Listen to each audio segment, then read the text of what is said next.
Hillary Clinton recently wrote an anti-gun op-ed piece in the New York Daily News, and it's got to be one of the biggest collections of misinformation and nonsense I've seen published in the last few weeks. In fact, it's so egregious it inspired me to make this. Thanks, Hillary. I should be working right now and not venting my frustration at the internet. First of all, Mrs. Clinton takes a few paragraphs to detail victims of gun violence in the cities of New York and Chicago. These are genuine tragedies, lives cut short due to the gang violence that makes up something like 80% of the firearm homicides in our country. She says, "It's time, long past time, that we do what it takes to put a stop to it." And I agree. Unfortunately, her common sense solutions won't do a damn thing to decrease the gun violence that plagues our cities. So come along with me as we journey down this ridiculous web of bullshit, one step at a time. First, she says we need to allow people to sue firearm manufacturers for the violence caused by their products. I don't understand why she thinks this will solve firearms violence. It'll probably just make firearms more expensive and perhaps cause some companies to go out of business, but it won't do much to curb violence. It's an anti-industry move, nothing more. Before we move on to the next topic, consider this. Back in 2014, a drunk driver killed 4 people when he drove a Honda Civic into a crowd of people at South by Southwest in Austin, Texas. He was found guilty and will spend the rest of his life in prison. Would it make sense if the families of those victims sued Honda for this driver's conduct? Of course not. How would that keep other drunk drivers from causing similar tragedies? It wouldn't, and the very idea is ridiculous to consider. Ooh, side note, she calls an AR-15 an assault rifle here. It's not. An assault rifle is a machine gun. AR-15s are not, and they've been marketed to civilians for more than a half a century. Back to the show. In her second point, Mrs. Clinton wants us to implement comprehensive background checks. She mentions that 85% of gun owners favor better background checks, and I can believe it. Our current background check system is overloaded and broken, and there's a lot of room for improvement. But then she goes on and says, and it's hard to believe that we still allow people on the no-fly list to purchase firearms. I think it's very simple. If it's too dangerous for you to be allowed on an airplane, it's too dangerous for you to own a gun. She's right. That is a pretty simple way of looking at things. The no-fly list is a list consisting of secret criteria that you can be put on without your knowledge. And there's no due process, so good luck getting taken off.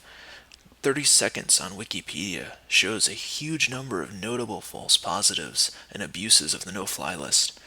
None of these people should have been barred from flying, but they ended up on the list anyway. I guess all these journalists and actors, and ethics advisors, senators, representatives, and members of the Federal Air Marshal Service are too dangerous to own guns, right?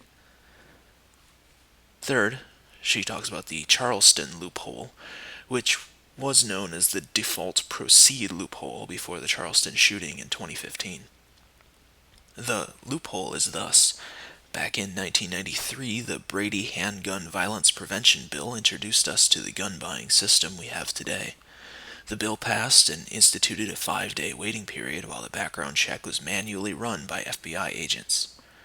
The NRA lobbied for a more efficient method, the National Instant Criminal Background Check System, or NICS, that we're still using.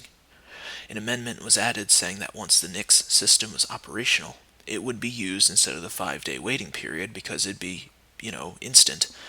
The NRA's amendment originally allowed for 1 business day for the check to go through, but seeing as how it was the very dawn of the internet era, technology just wasn't there yet.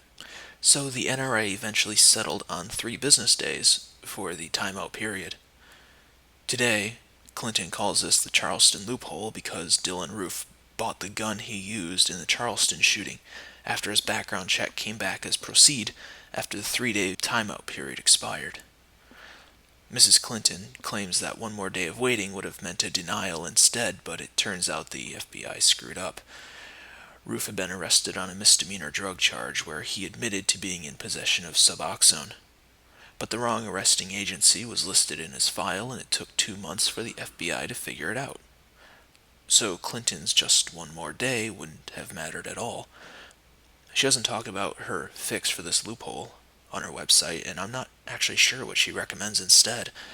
A default denial for background checks taking longer than 3 business days, a timeout period that extends for over 2 months to cover any of the FBI's screw ups.